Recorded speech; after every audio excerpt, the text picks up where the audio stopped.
चलिए, तो आज की क्लास को हम स्टार्ट करते हैं। इसके पिछले क्लास में हम आप लोग को इंद्रधनुष के बारे में बताए थे कि किस तरीके से इंद्रधनुष यानी रेनबो बनता है। हाँ ये ना, आप पीछे फोटो भी देख पा रहे हैं, इसी तरीके का इंद्रधनुष यानी रेनबो बनता है।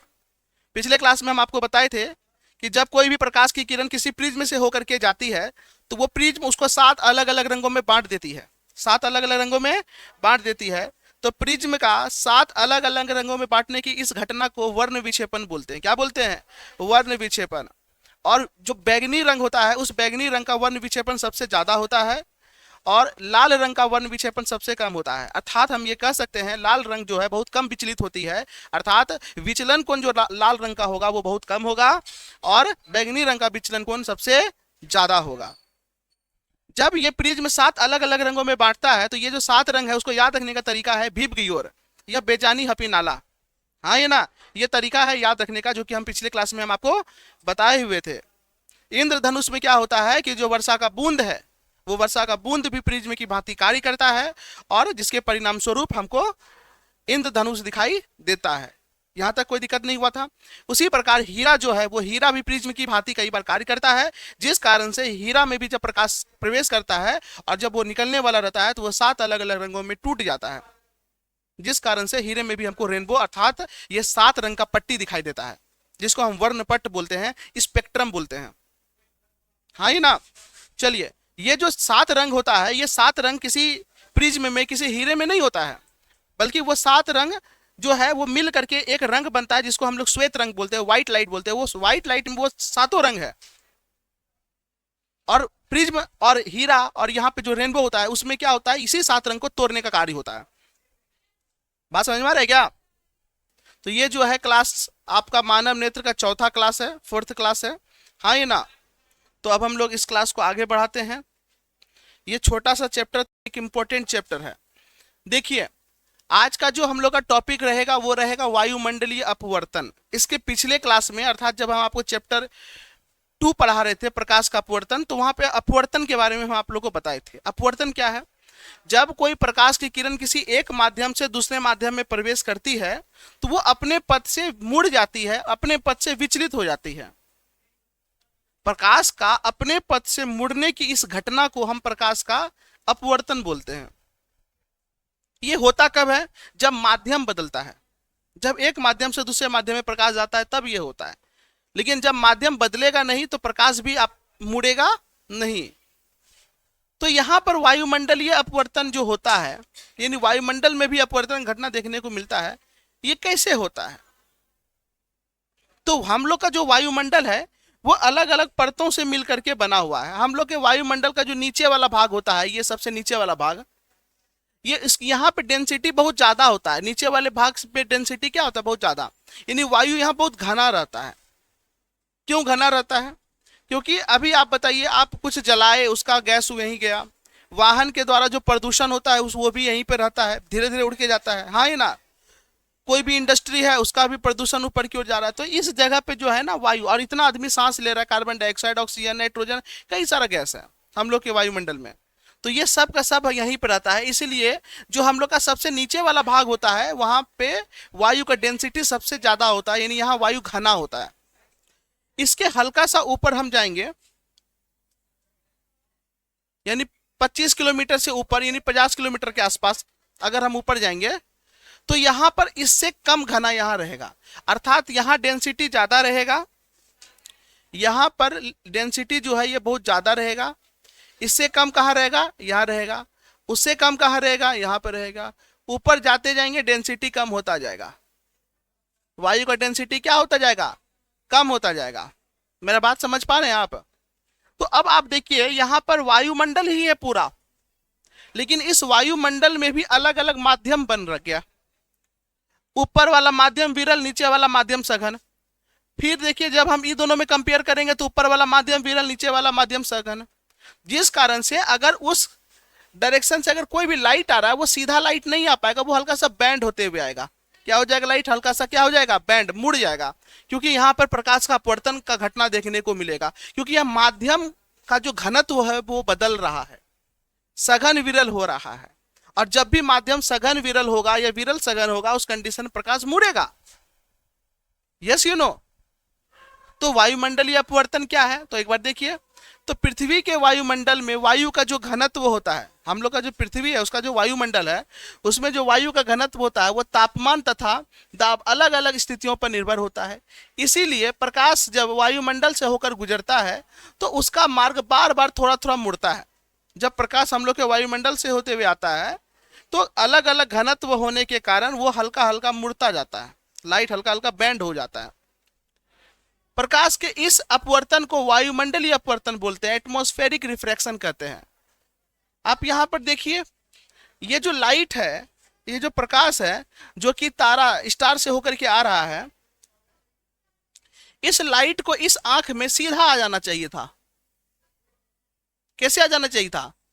सीधा। लेकिन ये सीधा आ नहीं पाया। सीधा क्यों नहीं आ पाया?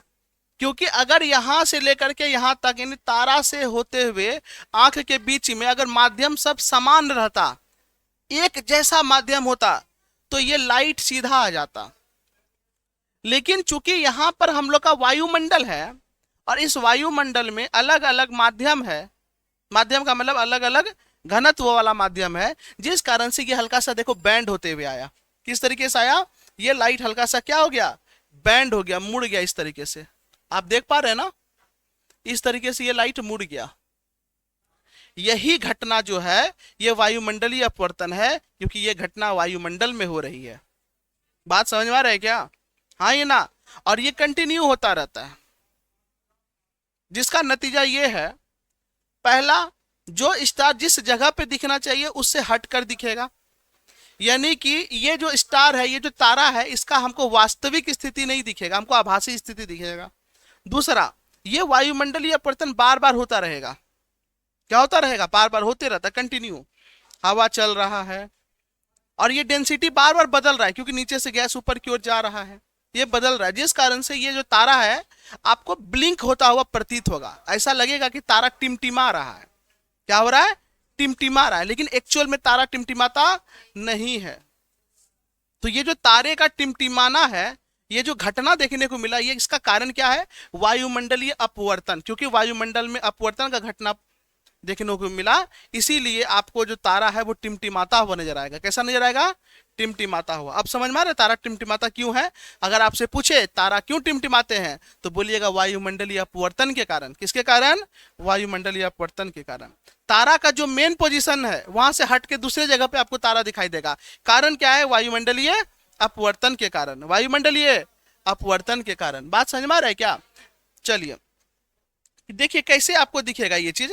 जैसे आंख जो है ना उतना दिमाग नहीं लगाता है, आंख देखेगा कि मेरा जो लाइट है इस डायरेक्शन में आ रहा है, तो ये इसके सीधा ऐसे खींच लेता है एक लाइट अपने आंख के सीधा, और इसको लगने लग जाता है कि ये जो स्टार है वो यहां पर है।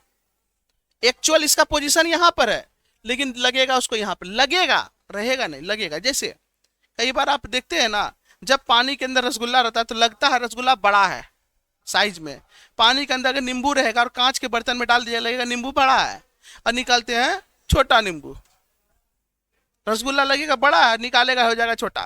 तो वो प्रतीत हो रहा है बड़ा है। क्या हो रहा है? प्रतीत हो रहा है। उसी तरीके से ये प्रतीत है, यहां पर लगेगा कि यहीं पर स्टार, एक्चुअल में स्टार का पोजीशन क्या है? ये है।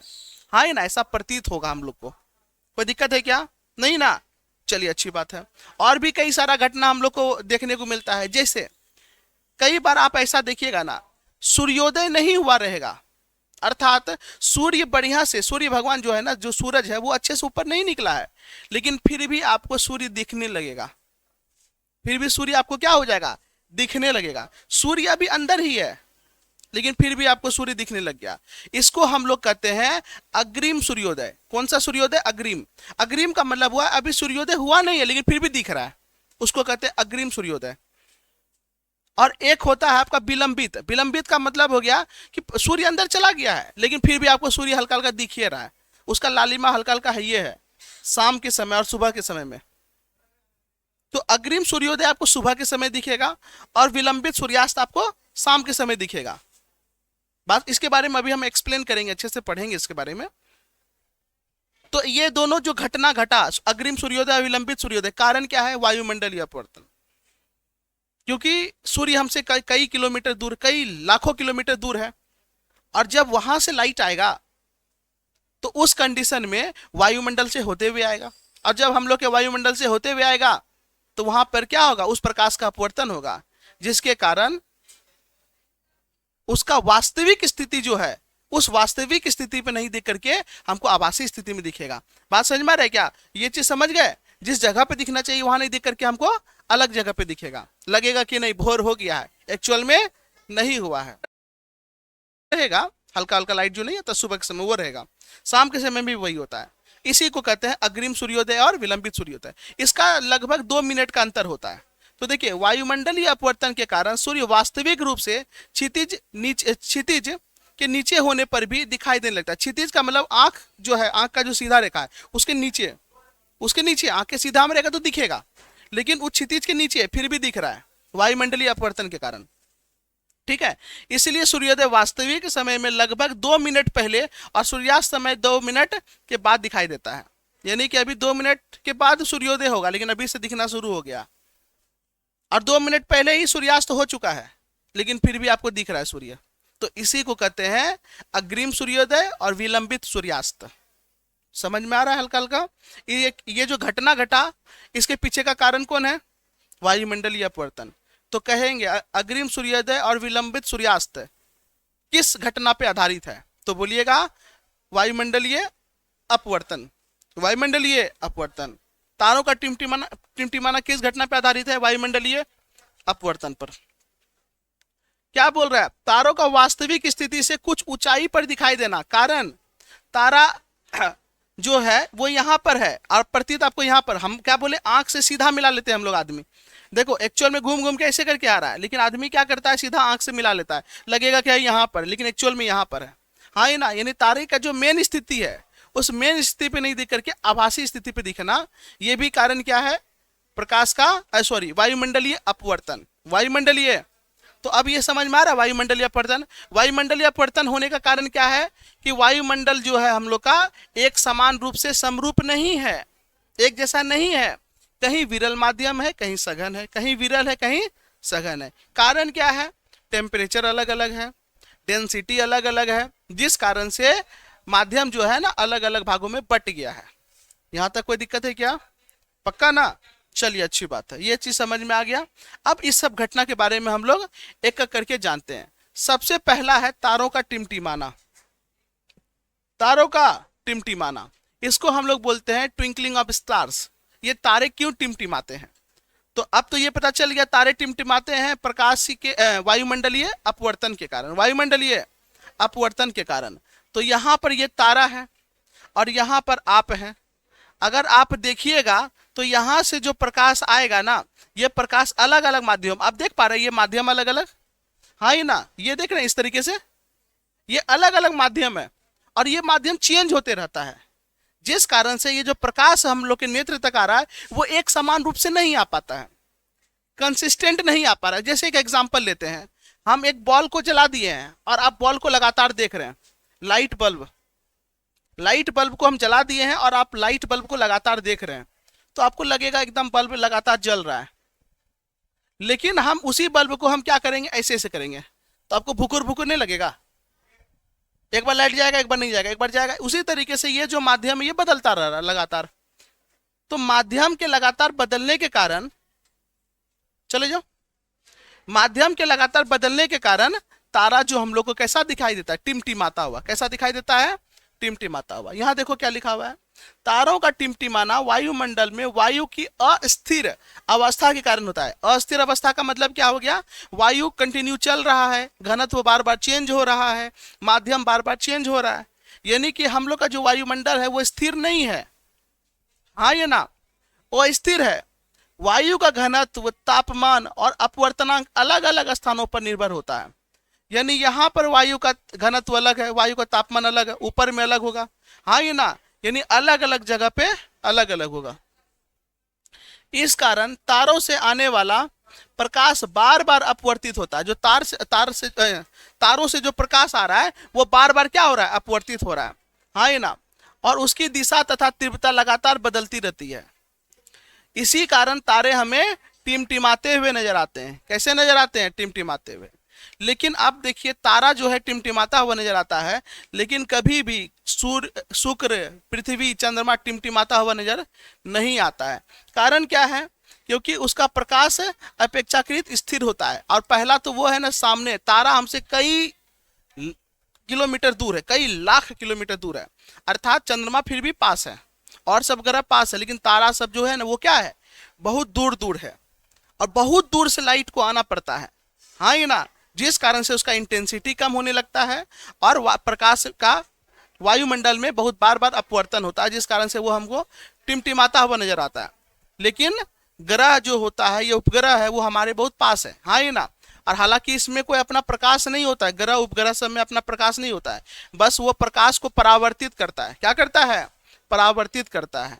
हाँ ये ना, चंद्रमा से जो हम लोग देख पाते हैं ना, रात के समय चंद्रमा को देखते हैं, तो वो चंद्रमा से लाइट नहीं निकल रहा है, सूर्य का प्रकाश चंद्रमा के ऊपर पड़ रहा है, वो चंद्रमा उस प्रकाश को परावर्तित कर दे रहा है, जिस कारण से हम चंद्रमा को देख पा रहे हैं। हाँ ये ना, और वही चंद्रमा अगर बहुत दूर रहता हमसे और अगर बहुत दूर से वो लाइट आ रहा होता तो फिर वो हमको टिमटिमाता हुआ नजर आता। समझ में आ रहा है क्या? जैसे एक बात बताइए, इस बल्ब के ऊपर क्या लगा हुआ है? ट्यूबलाइट, लेकिन फिर भी बल्ब आपको एकदम लाइट एक समान रूप से दे रहा है ना। अगर यही पंखा बहुत धीरे धीरे चलेगा ना तो आपको बुकुर बुकुर बुकुर बुकुर का जैसा एहसास होगा। हाँ ये ना, लेकिन ये काफी तेजी से चल रहा है, इसीलिए आपको पता नहीं चल पा रहा है। हाँ ये ना, ऐसा आभास नहीं हो पा रहा है। तो ये चीज समझ में आ गया। प्रकाश जो है वो सॉरी, तारे जो है टिमटिमाते हैं, वो है वायुमंडलीय अपवर्तन के कारण। चलिए, एक है अग्रिम सूर्योदय और विलंबित सूर्यास्त। अब ये अग्रिम सूर्योदय और विलंबित सूर्यास्त क्या है? तो यहां पर समझिएगा, वायुमंडलीय अपवर्तन के कारण सूर्योदय वास्तविक समय से पहले दिखाई देता है। सूर्योदय जो है वो वास्तविक समय से पहले दिखाई देता है और सूर्यास्त जो है वो वास्तविक समय के बाद दिखाई देता है। यानी अभी हो गया है लेकिन फिर भी आपको दिख ही रहा है सूर्य, और सूर्योदय नहीं हुआ है लेकिन फिर भी दिख रहा है। तो इसके पीछे का कारण समझिए। अभी ये जो सूर्य है ये इस जगह पे है, ये जो सन है उसका एक्चुअल स्थिति क्या है, ये है। अब जब सन से लाइट आएगा तो वो तो बैंड होते हुए आएगा, हम बताए थे ना, वो क्या होते हुए आएगा, बैंड होते हुए। वो लाइट कुछ इस तरीके का आ गया, या मान लीजिए इस तरीके का आ गया, और आदमी कुछ नहीं करता है, आदमी बस क्या किया, जहां से उसको दिख रहा है ना वहां से एक सीधा रेखा मिला देता है। यहां से ऐसे करके मान लेते सीधा रेखा मिला दिया तो उसको यहां पर दिखने लगेगा सूर्य। एक्चुअल में कहां पे, यहां पर, लेकिन उसको दिखेगा कहां पे, यहां पर। बात समझ में आया क्या? हाँ ये ना, तो ये कहलाता है आपका अग्रिम सूर्योदय। क्या कहलाएगा? अग्रिम सूर्योदय। क्या दिखाएगा? चलिए, अग्रिम सूर्योदय। उसी तरीके से अब यहां पर देखिए क्या विलंबित सूर्यास्त क्या होता है। विलंबित सूर्यास्त का मतलब होता है सूर्य अंदर की ओर चला गया है लेकिन फिर भी वायुमंडलीय अपवर्तन के कारण उसको बाद में भी दिखाई देने लगता है, यानी 2 मिनट तक उसको दिखाई देता है, और इस घटना को कहते हैं विलंबित सूर्यास्त। और एक बात का आपको ध्यान रखना है, जब सूर्योदय और सूर्यास्त का समय होता है वो कंडीशन लगभग सेम होता है।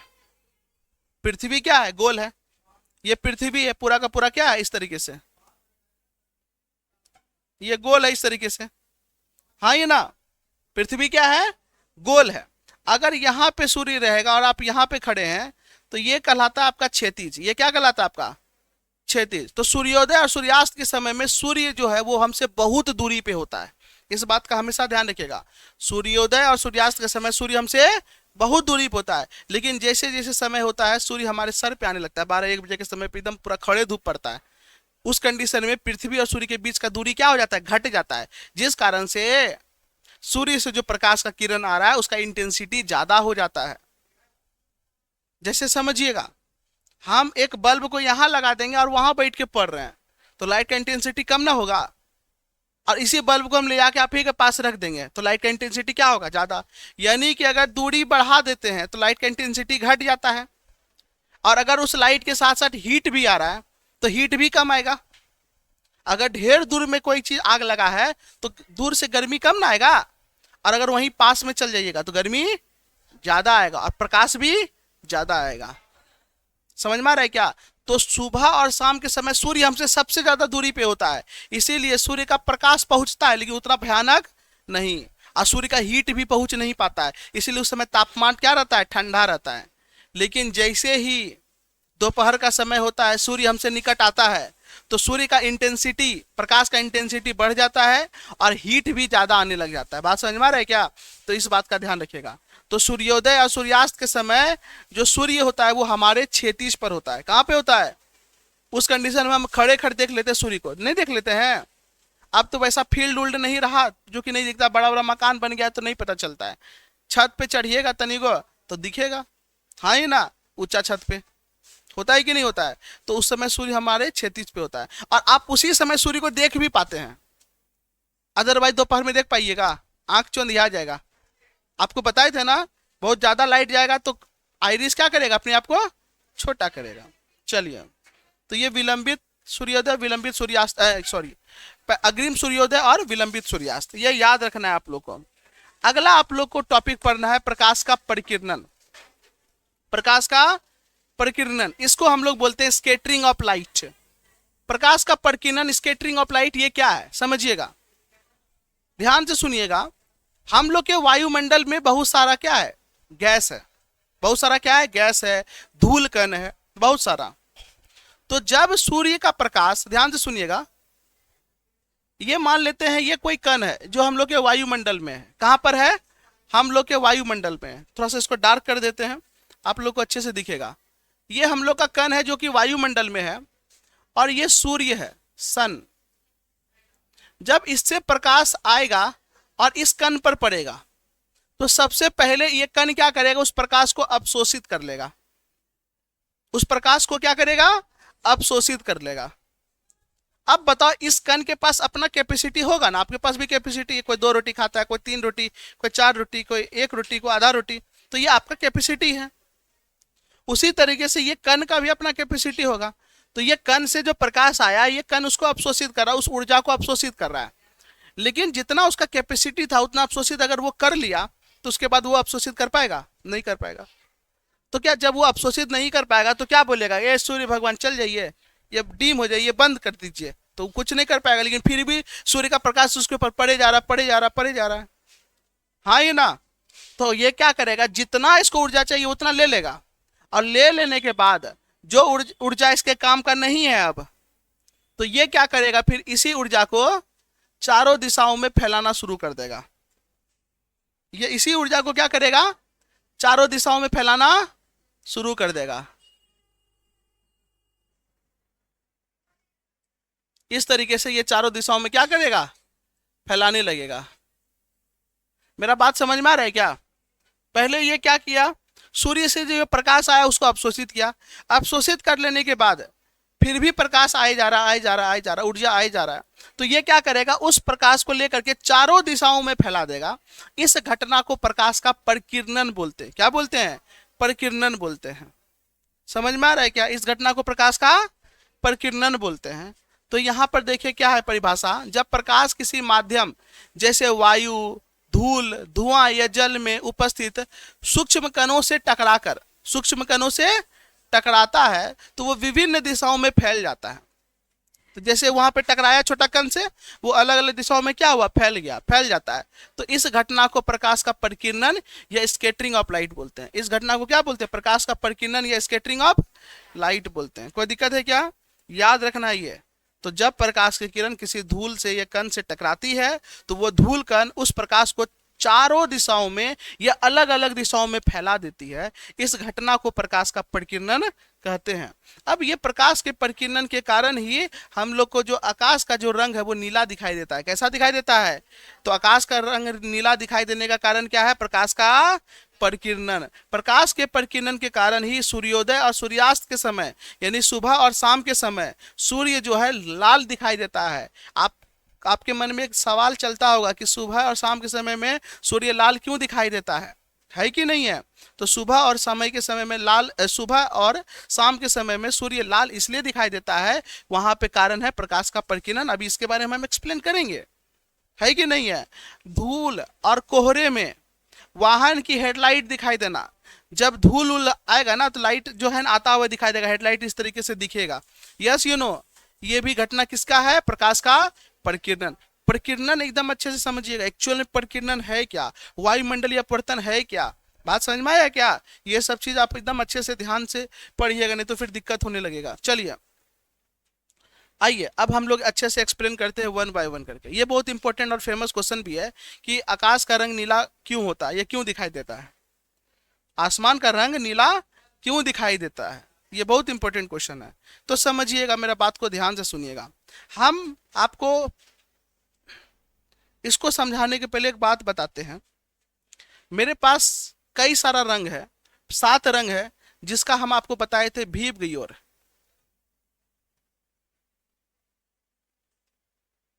है कि नहीं है?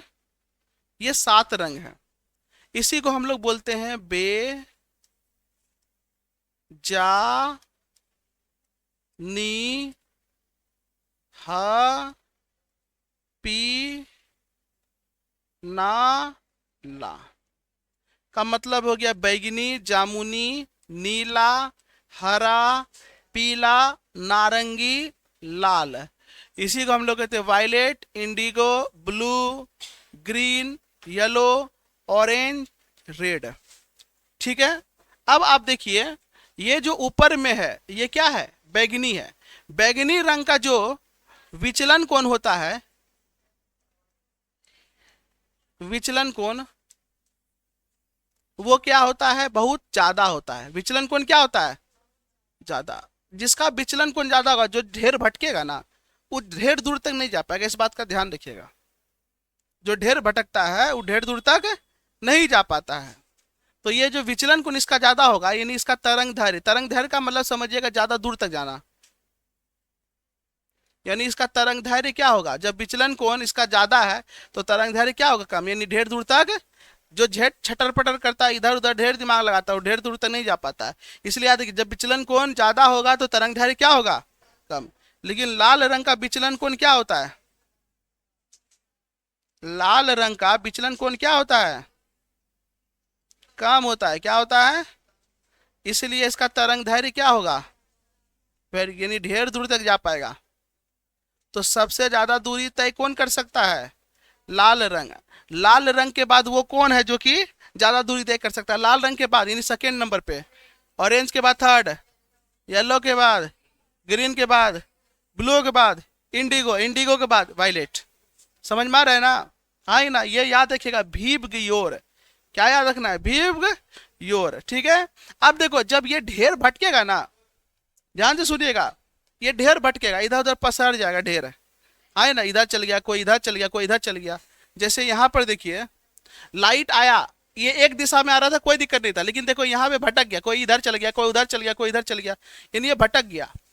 अर्थात जिसका विचलन कोण ज्यादा होगा, तरंग दैर्घ्य ज्यादा होगा, उसका प्रकीर्णन क्या होगा, ज्यादा होगा। अगर विचलन कोण ज्यादा है तो इसका प्रकीर्णन भी क्या होगा, ज्यादा होगा। यानी इस लाइट का प्रकीर्णन क्या होगा, यानी ये लाइट ज्यादा फैलेगा। उसी तरीके से अभी देखो लाल का विचलन कोण कम है, यानी इसका प्रकीर्णन भी क्या होगा, कम होगा। प्रकीर्णन ऐसे होगा, इसका प्रकीर्णन भी क्या होगा, कम होगा। मेरा बात समझ में आ गया? तो अब यहां पर थोड़ा सा ध्यान से सुनिएगा। जब सूर्य से प्रकाश आता है, जब सूर्य से क्या आ रहा है, प्रकाश, देखिए इस तरीके से प्रकाश आ रहा है ना, कहां से आ रहा है, सूर्य से। यहाँ चमक रहा है ना, ये सूर्य से प्रकाश आ रहा है। तो जब सूर्य से प्रकाश आएगा तो हम लोग के वायुमंडल में बहुत सारा कण है, तो ये कण क्या करेगा, इस लाइट को एब्जॉर्ब कर लेगा, सोख लेगा, और उसके बाद चारों दिशाओं में फैला देगा। चारों दिशाओं में क्या करेगा, फैला देगा। तो सबसे ज्यादा कौन फैलेगा, जामुनी, और उसके बाद उससे तनिको कम कौन फैलेगा, इंडिगो। हाँ ही ना, यस यू नो। तो ये दोनों लाइट जो है ना, सबसे क्या करेगा, ये ज्यादा फैलेगा, सबसे ज्यादा फैलेगा, दूर तक नहीं जाएगा, फैलेगा, हम बोल रहे हैं पसरेगा। तो याद रखिएगा, ये जो लाइट है ये ज्यादा पसर जाता है प्रकीर्णन के कारण, इसीलिए पूरा का पूरा आसमान हमको कैसा दिखाई देता है, नीला। यानी वो जो है वो हम तक नहीं, वहां पे ही पसर गया, वो बादल से ही टकरा उकड़ा के क्या हुआ, पसर गया। क्या हो गया, पसर गया, जिस कारण से हमको पूरा आसमान कैसा दिखाई देता है, लगभग नीला, स्काई ब्लू बोलते हैं इसको। नीला अलग हो गया, इसको स्काई ब्लू बोला जाता है, आसमानी नीला। आसमानी नीला कैसे हुआ, तो देखिए ये दोनों रंग ज्यादा पसरा, इसीलिए ये दोनों मिल करके बना दिया आसमानी नीला। ये जो नीला है, ये नीला अक्सर काहे बोलते हैं, ये जो हम लिख रहे हैं ये नीला है जिससे हम लिख रहे हैं, इसको नीला बोल सकते हैं, ब्लू बोल सकते हैं। क्या ऐसा रहता है आसमान? नहीं। हाँ ही ना। तो ये कैसा रहता है? तो बैगनी और जामुनी दोनों मिलकर के बना हुआ ये रंग है। ये जो आप देख पा रहे हैं, ये जो बादल, बादल नहीं सॉरी, ये वाला जो है, हाँ ही ना, ये प्योर नीला नहीं है। नील जो होता है वो नीला होता है, नील जिससे कपड़ा वपड़ा डाला जाता है, गंजी उंजी में डाला जाता है, हाँ ये ना। चलिए, तो यहाँ पर क्या बोल रहा है? सूर्य का प्रकाश जो है वो सभी रंग होते हैं। सूर्य का जो प्रकाश होता है उसमें सब रंग होता है, तब ना प्रिज्म उसको तोड़ पाता है। वो 7 रंग से बना होता है सूर्य का प्रकाश में जो रंग होता है। जब यह प्रकाश वायुमंडल में मौजूद सूक्ष्म कण, जैसे वायुमंडल में बहुत सारा कण है, बहुत सारा गैस है, जैसे नाइट्रोजन है, ऑक्सीजन है, से टकराता है तो छोटे छोटे तरंगधारी वाला। अब छोटा तरंगधारी किसका होगा? अभी हम आपको बताएं किसका होगा? ऊपर वाले का, यानी कि बैगनी का, जामुनी का, ऐसा का तरंगधारी क्या होगा? कम होगा। तो यहां बोल रहा है छोटे तरंगधारी वाला नीला रंग अधिक मात्रा में चारों दिशाओं में बिखर जाता है कि नहीं है? ये क्या होगा? चारों दिशाओं में बिखर जाएगा। इसी कारण हमें आकाश जो है वो नीला दिखाई देता है। कैसा दिखाई देता है? तो आकाश नीला दिखाई देने के पीछे कारण है प्रकाश का परिकिरणन। प्रकाश का परिकिरणन, स्केटरिंग ऑफ लाइट, यानी जो नीला होता है वो स्केटर्ड कर जाता है, चारों दिशाओं में फैल जाता है, और आसमान हमको कैसा दिखाई देता है? नीला। कैसा दिखाई देता है? नीला। तो सूर्य से प्रकाश आया, वायु में जो कण है उसको फैला दिया, और हमको आकाश कैसा दिखाई देने लगा? नीला। तो ये चीज समझ में आ गया? कोई दिक्कत है क्या? लेकिन अब बहुत दिन से तो हमको लगता है हम आसमानों की तरफ नहीं ताके रहे। हम सही कर रहे हैं, हमको काफी दिन हो गया आसमान की तरफ ताकने से। ये तो बड़ा गंभीर बात हो गया। अभी हमको आज एहसास हो रहा है। ये तो आज हम फोटो में देख रहे हैं ना। हाँ ही ना, जब इसको बना रहे थे तब एक बार देखे थे, तो उस समय उतना विचार नहीं किए थे, लेकिन अभी हम सोच पा रहे हैं कि हमको काफी समय हो गया आसमान की तरफ देखे। आप लोग को? हमको लगता है आप लोग को भी हो गया होगा। पहले तो हर रोज देख लेते थे आप लोग, नहीं? कारण क्या है समझो ना, देखो शाम में क्लास लेते हैं, और शाम में क्लास लेके तुरंत आना रहता है हमको वहां से, तो इसीलिए हम आसमान की तरफ ताकेंगे, इधर गाड़ी चलाएंगे नहीं ना। तो हमको लगता है और घर आते आते रात हो जाता है, तो हम देख नहीं पाते आसमान, हाँ ही ना। तो हम बहुत, आज हम खैर टाइम निकाल के, आज नहीं कल संडे है ना, तो कल हम टाइम निकाल के पहले यही देखेंगे। तो हम इसको ना अपना टू डू लिस्ट में क्या करना है हमको, उसमें हम ऐड करेंगे। अब हमको लास्ट में जाते समय याद दिलाना है, तुम भूल जाएंगे, ठीक है ना? आज जाते समय हमको याद दिलाना है कि हमको कल आकाश देखना है, आसमान। अरे बहुत ही गंभीर बात हो गया, हम सही बोल रहे हैं। अभी वैसा दिखेगा नहीं, क्योंकि अभी क्या है, लाइट का इंटेंसिटी ज्यादा है, तो अभी दिखेगा नहीं, शाम के समय दिखेगा, ठीक है? तो ये एक इंपॉर्टेंट काम हमको करना है, हाँ ये ना। आदमी को प्रकृति से जुड़ा हुआ होना चाहिए, लेकिन हम थोड़ा सा हट रहे लग रहा है ऐसा। चलिए खैर आगे देखिए, ये चीज समझ में आ गया, प्रकाश का प्रकीर्णन। चलिए अब हम लोग आगे बढ़ते हैं। सूर्योदय और सूर्यास्त के समय, सूर्योदय और सूर्यास्त के समय सूर्य जो है वो रक्त ताप, यानी रक्त के जैसा, यानी लाल क्यों दिखाई देता है, ये है क्वेश्चन। तो आप देखिएगा जब सूर्योदय और सूर्यास्त होगा ना, सूर्योदय के समय भी जो सूर्य है वो हमारे क्षैतिज पे होता है। कहाँ होता है? आंख के पास, इस तरीके से क्षैतिज। और सूर्यास्त के समय भी कहाँ पे होता है? यानी सुबह। और जब सूर्य क्षैतिज पे होगा तो समझिए उसी समय सूर्य आपसे सबसे ज्यादा दूरी पर है, सबसे ज्यादा दूरी पर है। तो सूर्य बहुत अधिक दूरी पर होता है। जब सूर्य बहुत ज्यादा दूरी पर है तो समझिए जो सूर्य से प्रकाश निकल रहा है उसको बहुत दूरी तय करना पड़ेगा, हाँ ये ना। और आपको बताए थे जिसका विचलन कोण कम होगा, जिसका विचलन कोण कम होगा वो ढेर दूर तय कर पाएगा, और जिसका विचलन कोण ज्यादा होगा वो कम दूरी तय कर पाएगा, यानी तरंग दैर्घ्य। अभी हम आप लोग को बताए थे जिसका विचलन कोण कम होगा वो ढेर दूरी तय करेगा, यानी उसका तरंग दैर्घ्य क्या होगा? ज्यादा होगा। और जिसका विचलन कोण ज्यादा होगा उसका तरंग दैर्घ्य कम होगा। तो आप बताइए लाल नारंगी इस सब का विचलन कोण ठीक ठाक है तो तरंग दैर्घ्य ज्यादा होगा। इसका मतलब जब सूर्य से प्रकाश निकलेगा तो सब भेंट हो, लेकिन ये सब जो है ना रास्ते में भटक के रह जाएगा, क्योंकि इतना दूर तय नहीं कर पाएगा, ये उतना दूरी तय नहीं कर पाएगा। कुछ रंग ही है जो आपके आंखों तक पहुंच पाएगा, वो कौन है? लाल और नारंगी, लाल और नारंगी, यही आपके आंखों तक पहुंच पाएगा। तो जो सूर्य से जो निकलता है तो लाल और नारंगी जो रंग होता है वो सबसे ज्यादा दूरी तय कर पाता है। और अगर लाल और नारंगी दोनों में बात करेंगे तो कौन? लाल। है कि नहीं है? वो सबसे ज्यादा दूरी तय कर पाता है। इसीलिए बिना भटके, बिना इधर उधर गए, ये जो है हमारी आंखों तक पहुंच जाता है, और बाद बाकी सब भटक के ऊपर में आसमान नीला कर देता है, उधरे रह जाता है। समझ में आ रहा है क्या? तो सूर्योदय और सूर्यास्त यानी सुबह और शाम के समय सूर्य लाल इसलिए दिखाई देता है क्योंकि सूर्य से निकलने वाला जो 7 रंग है, उस 7 रंग में 5 रंग का क्या हो जाता है? परिकीर्णन हो जाता है। क्या हो जाता है? परिकीर्णन हो जाता है। और ये जो 2 रंग है उसका परिकीर्णन नहीं हो पाता है, वो फैल नहीं पाता है उसका, क्योंकि उसका विचलन कोण कम होता है, तरंगदैर्घ्य ज्यादा होता है। यही बोलना है आपको, विचलन कोण कम होता है, तरंगदैर्घ्य ज्यादा होता है, जिस कारण से वो हमारी आंखों तक पहुंच जाता है।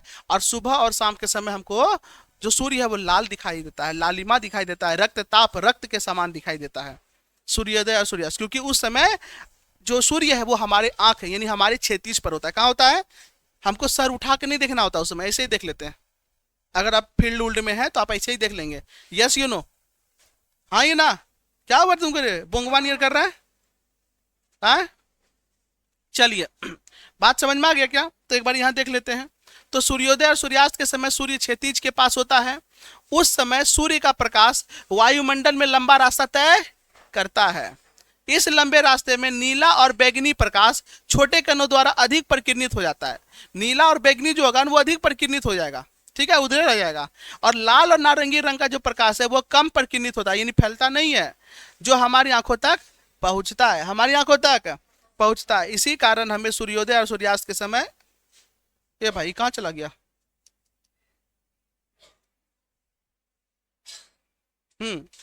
इसी कारण हमें सूर्योदय और सूर्यास्त के समय सूर्य लाल रंग का दिखाई देता है। कैसा दिखाई देता है? लाल। तो एक याद रखिएगा कि जो लाल रंग होगा उसका प्रकीर्णन कम होता है, अर्थात तरंगदैर्घ्य ज्यादा होता है। जो नीला रंग होता है या नीला बैंगनी बोल देंगे, उसका जो प्रकीर्णन होगा वो अधिक होगा, लेकिन तरंगदैर्घ्य इसीलिए ऊपरे में फैल जाता है। कोई दिक्कत है क्या? नहीं ना। प्रकाश का परिकीर्णन का मतलब होता है प्रकाश का फैलना, प्रकाश का फैलना या पसरना। हाँ ही ना? ये चीज समझ में आ गया ना? कोई दिक्कत है क्या? नहीं है तो अच्छी बात है। आइए अब नेक्स्ट क्वेश्चन पे हम लोग चलते हैं। क्या है? धूल या कोहरे में वाहन की हेडलाइट दिखाई देता है। आपको हेडलाइट दिखेगा धूल या कोहरा के समय में, हाँ ये ना? तो समझिए, जब वाहन की हेडलाइट का प्रकाश धूल या कोहरे में मौजूद सूक्ष्म कणों से टकराता है तो यह प्रकाश विभिन्न दिशाओं में प्रकीर्णित हो जाता है। जब जो गाड़ी का जो लाइट है या जो हेडलाइट से जो लाइट निकल रहा है वो जो है वो छोटे छोटे कणों जो कि हम लोग के हवा में या वायुमंडल में है या कुहासा में है उसमें पड़ता है, तो वो क्या हो जाता है? फैल जाता है। क्या हो जाता है? फैल जाता है। लेकिन अगर आपका वातावरण साफ है, वायुमंडल साफ है, तो ये लाइट देखिएगा बहुत दूर तक जाता है। जो कार का हेडलाइट होता है उसका लाइट बहुत दूर तक जाएगा। लेकिन अगर धूल है, डस्ट है या फिर कुहासा है, कोहरा है, तो उस कंडीशन में ये लाइट बहुत दूर तक नहीं जा पाता है, क्योंकि वो जो है छोटे छोटे कण के द्वारा उस लाइट का प्रकीर्णन हो जाता है। क्या हो जाता है? प्रकीर्णन हो जाता है। तो लिखेंगे क्या कहते हैं? इन प्रकीर्णित किरणों से कुछ किरणें हमारी आंखों तक पहुंचती है जिससे हमें हेडलाइट दिखाई देने लगता है, यानी वो लाइट जो है वो हमको क्या होने लगता है? दिखाई देने लगता है। बात समझ में आ रहा है क्या? याद रखिएगा। तो ये जो हेडलाइट से जो लाइट निकला वो धूल कण पे पड़ा, उसको फैला दिया। फैलाने के बाद जब हम लोग के आंख तक आया तो वो हमको लाइट दिखाई देने लगता है, विजिबल होने लगता है। तो इसके पीछे भी कारण क्या है? प्रकाश का प्रकीर्णन, प्रकाश का प्रकीर्णन। ठीक है, आइए नेक्स्ट चलते हैं हम लोग। अगला क्या है? तो अगला है बाबू, खतरे के सिग्नल का रंग जो होता है लाल होता है। आप देखे होंगे लाल का मतलब होता है खतरे का संकेत, हाँ ये ना? अब ये लाल को ही क्यों बनाया गया खतरे का संकेत? क्योंकि अभी हम लोग पढ़े अगर लाल के अलावा और कोई रंग हम ले लेंगे उसका विचलन ज्यादा होता है लाल के अलावा। अब जब उसका विचलन ज्यादा होगा उसका तरंगदैर्घ्य कम होगा, यानी वो ढेर दूर तक नहीं जा पाएगा। अब अगर मान लेते हैं अभी क्या कहते हैं, अगर ठंडे का समय है, कुहासे का समय है, तो कुहासा में आपको दूर तक दिख पाएगा? नहीं दिख पाएगा। उस कंडीशन में अगर दूसरा रंग हम लगा दिए हैं सिग्नल के रूप में, खतरा के रूप में, तो पता चला वो पहुंच ही नहीं पाया रेल ड्राइवर के पास, या रेल जो देख ही नहीं पा रहा है और गाड़ी स्पीड बढ़ाया जा रहा है और आगे पता चला दुर्घटना हो गया, हाँ ये ना? इसीलिए लेकिन लाल रंग जो है ना वो दूर से ही दिख जाता है, क्योंकि उसका तरंगदैर्घ्य क्या होता है? ज्यादा। सबसे ज्यादा दूरी कौन तय करता है? लाल रंग। इसीलिए सूर्य से लाल रंग हम लोग तक पहुंच गया। है कि नहीं है? तो यही चीज को ध्यान में रखते हुए लाल रंग को खतरे का निशान बना दिया, खतरे का सिंबल बना दिया, खतरे का संकेत बना दिया गया है। समझ में आ गया क्या? तो हमको क्या लिखना है? खतरे के सिग्नलों का लाल रंग इसलिए चुना गया है क्योंकि लाल रंग का प्रकाश वायुमंडल में धूल, कोहरे या धुएं के सूक्ष्म कणों से कम परिकीर्णित होता है, यानी वो सबसे ज्यादा फैलता नहीं है और यह दूर तक स्पष्ट दिखाई देता है, दूर तक आपको दिखाई देगा। इसलिए लाल रंग हमें दूर से ही दिखाई देता है और समय पर सावधान कर देता है। कोई दिक्कत है क्या? यही कारण है कि खतरे के सिग्नल का क्या कहते हैं, रंग जो होता है वो लाल होता है क्योंकि इसे दूर से ही देखा जा सकता है। इसीलिए लड़की लोग ना लाल रंग का लहंगा पहन के खूब ठुमक ठुमक इधर जाए, काहे? खतरे का सिग्नल है, इधर ध्यान वान नहीं देना है। बात समझ में आया क्या? हाँ, ये ना दूरे से भभक जाता है। और लड़का सब पहनेगा कौन चीज? उजला और व्हाइट, सॉरी उजला और ब्लैक, है कि नहीं है? यही दो को पसंद करता है। उजला है, इसका मतलब वो सातों रंग से मिलके बना है, सातों रंग उसमें दिख नहीं रहा, खाली उजला दिखेगा। और ब्लैक मतलब कोई नो रंग नहीं है। लेकिन लड़की लोग कैसे? मेरून, नेवी ब्लू, हाँ ये ना, फिर आपका orange, red, yes you no, एकदम चटकदार रंग, दूरे से भभक जाता है। हाँ ये ना, दुल्हन लोग का जो साड़ी है अक्सर काहे होता है मेरून, रेड, ये सब क्यों होता है? दूरे से भभक जाएगा, दूरे से दिखेगा, है कि नहीं है?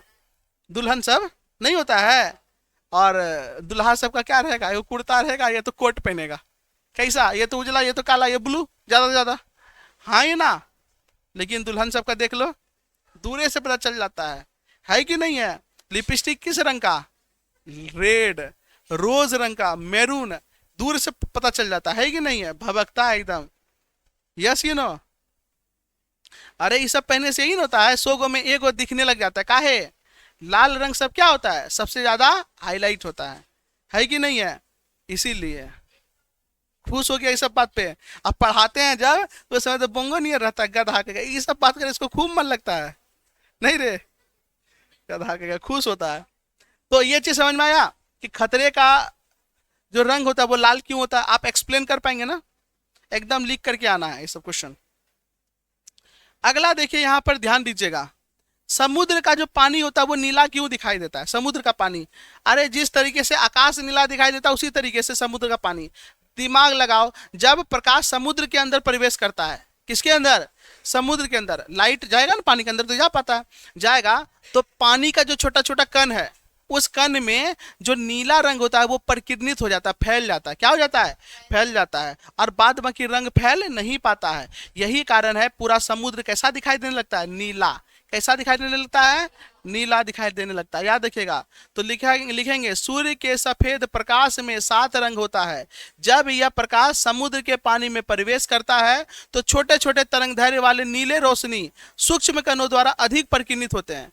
जो छोटा छोटा कण जो होता है पानी के अंदर, उसके द्वारा जो नीला रंग होता है वो खूब फैलाता है, खूब फैलाया, जिस कारण से हम लोग को जो समुद्र है वो नीला दिखाई देने लगता है। जबकि लाल, पीला, नारंगी जैसी बड़ी तरंगदैर्घ्य वाली अधिक अवशोषित नहीं हो पाती, अवशोषित हो जाती हैं। ये क्या हो जाती हैं? अवशोषित। और ये सबको ब्लू लाइट को क्या कर देता है? फैला देता है। इसको अवशोषित कर लिया, यानी अपने पास रख लिया और उसको फैला दिया। और जिसको फैला दिया तो हमको पूरा समुद्र कैसा दिखाई देगा? नीला। ठीक है। इस कारण हमारी आंखों तक ज्यादातर नीली रोशनी पहुंचती है। कौन सी रोशनी पहुंचती है? नीली रोशनी पहुंचती है। इसलिए समुद्र का पानी नीला दिखाई देता है। कैसा दिखाई देता है? नीला। समझ में आया? समुद्र का पानी नीला क्यों होता है? आप लोग एक्सप्लेन कर पाएंगे ना? चलिए, अच्छी बात है। अब देखिए एक लास्ट क्या है? तो देखिए, अंतरिक्ष यात्री को अंतरिक्ष जो है वो काला क्यों दिखाई देता है? जो अंतरिक्ष में रहते हैं, ये जो अंतरिक्ष में जाते हैं, उनको आकाश जो है ना काला दिखाई देता है। यानी जब जिस जगह पे, उस जगह पे ऊपर देखें काला दिखाई देगा, चारों तरफ कुछ नहीं दिखाएगा। ये चंद्रमा पे ही जाकर के ऊपर देखिएगा तो आपको काला दिखाई देगा। क्या दिखाई देगा? काला। कारण प्रकाश तो सूर्य का प्रकाश वहां से भी आ रहा है, तो हमको क्यों काला दिखाई दे रहा है? कारण है क्योंकि वहां पे वायुमंडल नहीं है। वायुमंडल जैसे पृथ्वी के ऊपर वायुमंडल है, तो वायुमंडल है, तो उससे होते हुए जब प्रकाश आता है तो वहां नीले रंग का परिकीर्णन हो जाता है, जिस कारण से पूरा नीला आसमान दिखाई देता है। लेकिन वहां पे आसमान ही नहीं है, वहां पे वायुमंडल ही नहीं है।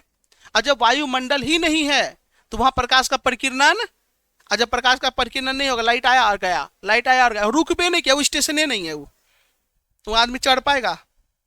तुम खड़ा रहो 10 घंटा तक, 20 घंटा, कुछ होने वाला है? आया गया आया गया आया गया बस। हाँ ये ना।